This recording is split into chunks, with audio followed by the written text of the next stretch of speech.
There used to be a man in Ayr called Auld Tam. Tam the Tidekeeper, folk called him. Now, nobody could remember Tam ever owning a boat, never mind sailing one. But every single morning, summer or winter, he'd walk down Ayr Harbour in the same old blue coat, carrying a brass pocket watch on a chain. Right to the very end of the pier he'd go.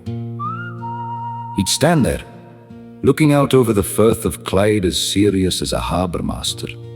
Snap open that old watch, study it for a moment, then nod once and say, "Right, you can come in now." And sure enough, within the hour, the tide would turn. Now, in Ayr, folk are sensible enough not to interfere with things that are clearly working.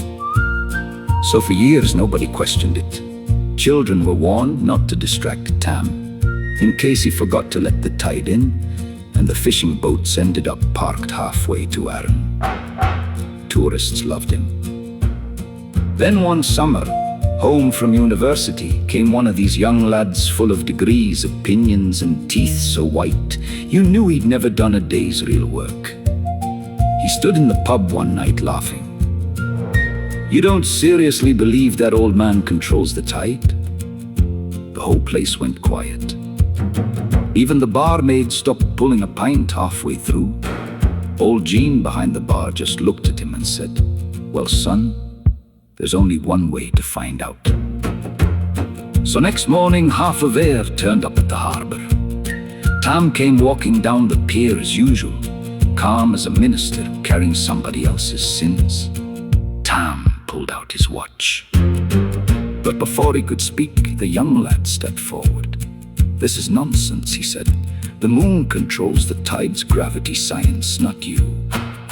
Tam looked at him kindly, like you'd look at a dog trying to explain taxes. "Aye," he said, "and who do you think I report to?"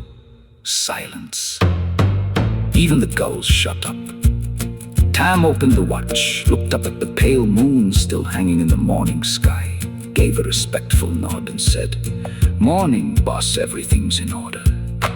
Then he turned back to the sea, tucked the watch away and said, "Right, you can come in now."